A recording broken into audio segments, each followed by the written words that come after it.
हरतालिका तीज व्रत कब है, शुभ मुहूर्त कौन सा है, नहा खा से लेकर पारण तक के संपूर्ण नियम, क्या करना है क्या नहीं करना है, कौन सी गलतियां आपको नहीं करनी है, ये सारी जानकारी आपको मैं इस वीडियो में देने वाली हूं, तो वीडियो को पूरा देखिएगा।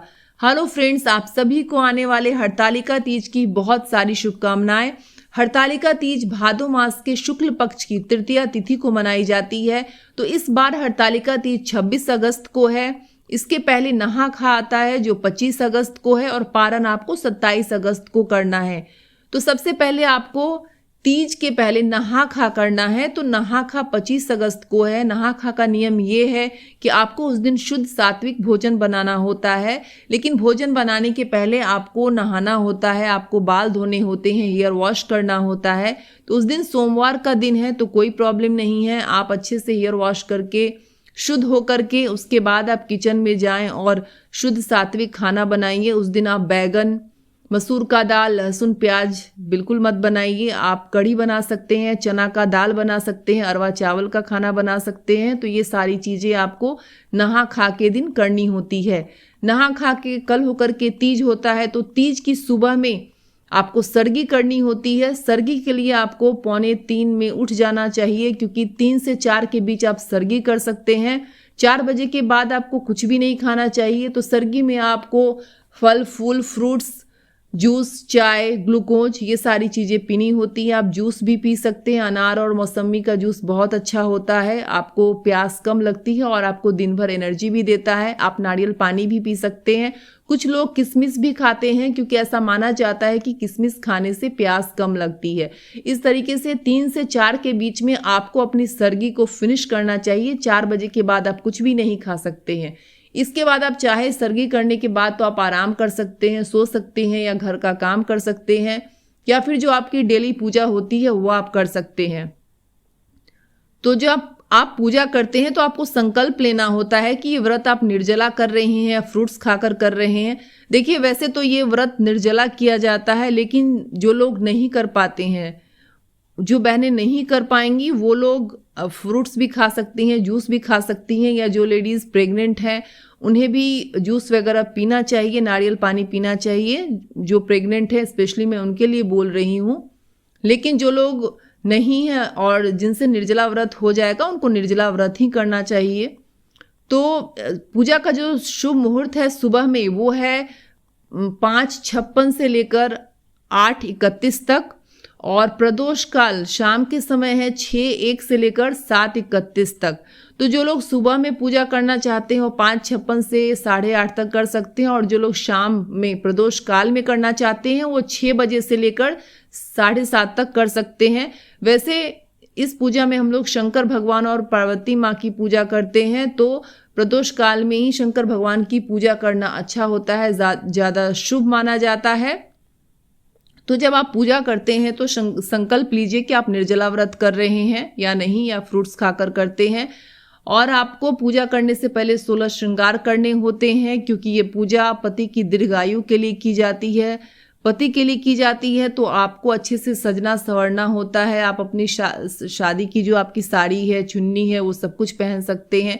तो जितने भी श्रृंगार जो आप करते हैं, जो कर सकते हैं, ऐसा ज़रूरी नहीं कि आप सब कुछ कर लीजिए, लेकिन आप जो ज़रूरी की चीज़ें होती है जैसे सिंदूर, बिंदी, चूड़ी, लहठी, ये सब कुछ आप ज़रूर कीजिए।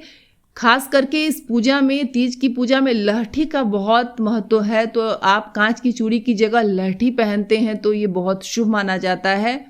क्योंकि ये मैं बिहार से हूँ तो मैं जानती हूँ बिहार में ज़्यादा लोग लहठी ही पहनते हैं, लाह की लहठी होती है तो लहठी ही पहनते हैं। बाकी राज्य में क्या होता है ये मुझे नहीं पता। आप लोग अपने हिसाब से भी देख सकते हैं कि आपकी तरफ क्या हो रहा है, आपके घर में क्या हो रहा है, ये सारी चीज़ें भी आपको देखनी होती है। तो आपको 16 श्रृंगार करने होते हैं, ये सब कुछ करके आपको पूजा के लिए बैठना होता है। इसके बाद आप पूजा में पार्वती माँ पे श्रृंगार की चीज़ें, 16 श्रृंगार की चीज़ें जरूर चढ़ाइए। अगर आप 16 श्रृंगार नहीं चढ़ा सकते हैं तो सिंदूर, बिंदी, चूड़ी, लहठी, ये सब आप पार्वती माँ पे भी चढ़ाइए। और श्रृंगार की चीज़ें आप खुद के लिए भी चढ़ाइए पूजा में। तो जो आप माँ को, पार्वती माँ को चढ़ाएंगे, वो आप मंदिर में पंडिताइन को दान दे सकते हैं, और जो खुद के लिए चढ़ा रहे हैं आप खुद इस्तेमाल कर सकते हैं। शंकर भगवान की पूजा हम सभी जानते हैं कि बेलपत्र, धतूरा, धतूरे के फूल, काले तिल, जो भी शंकर भगवान की प्रिय वस्तु हैं उनसे शंकर भगवान की पूजा कीजिए। गणेश भगवान की पूजा कीजिए। पूजा में आप शिव परिवार का फोटो इस्तेमाल कर सकते हैं या फिर मिट्टी से बना करके गौरी माँ, शंकर भगवान, गणेश भगवान की आप पूजा कर सकते हैं। हल्दी से भी कर सकते हैं। इस पूजा में आपको दान भी देनी होती है, तो दान में आप फ्रूट्स दे सकते हैं, दाल, चावल, आलू, ये सारी चीज़ें आप दान में दे सकते हैं। तो ये सब करनी होती है। पूजा करने के बाद दिन भर आपको उपवास रखना होता है। आपका निर्जला व्रत है तो आप पानी वगैरह नहीं पी सकते हैं। अगर आप जूस वगैरह पी रहे हैं तो फिर आप उस तरीके से कीजिए। शाम में भी एक बार, अगर आप शाम में, आपने सुबह में पूजा की है तो आप शाम में भी एक बार पूजा कर लीजिए। अगर आप सिर्फ शाम में कर रहे हैं तो वो भी, जो शाम का मुहूर्त है, अगर आप उस समय पूजा कर रहे हैं तो ये भी बहुत अच्छी बात है। इसके बाद सुबह में आपको पारण करना होता है और आपने जहाँ पूजा किया उस चौकी को हटाना नहीं होता है, क्योंकि नेक्स्ट डे आपको पारण से पहले भी आपको पूजा करनी होती है। तो आपको चौकी को सुबह में पूजा करने के बाद ही हटाना होता है। सुबह में पारण करने के लिए आपको 4 बजे कम से कम उठ जाना चाहिए, 4:30 बजे तक। उसके बाद आप जिस चौकी पे आपने शंकर भगवान, पार्वती माँ की पूजा की है, वहाँ पे आप फिर से पूजा कीजिए शंकर भगवान और गौरी माँ की।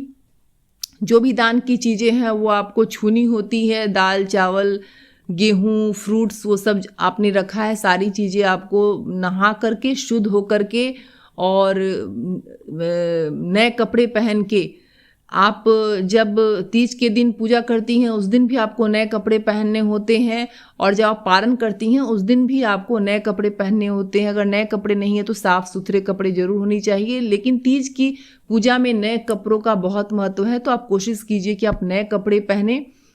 तो सारी चीज़ों को छूने के बाद आप उसे पंडित जी को मंदिर में दे सकते हैं। इस तरीके से जब आप पूजा कर लेती हैं तो फिर पूजा करने के बाद आपको पारण करना होता है। पारण में आप सत्तू का आटा, ये सब खा करके आप पारण कर सकते हैं। आपको कोशिश करनी चाहिए कि उसके बाद आप आटे का कुछ हलवा बनाइए। कुछ ठंडी चीज़ें खा करके पारण मत कीजिए, गर्म चीज़ें खा करके पारण कीजिए, क्योंकि इससे गला खराब हो जाता है। तो इस तरीके से आप पारण करते हैं और पूजा आप कर सकती हैं।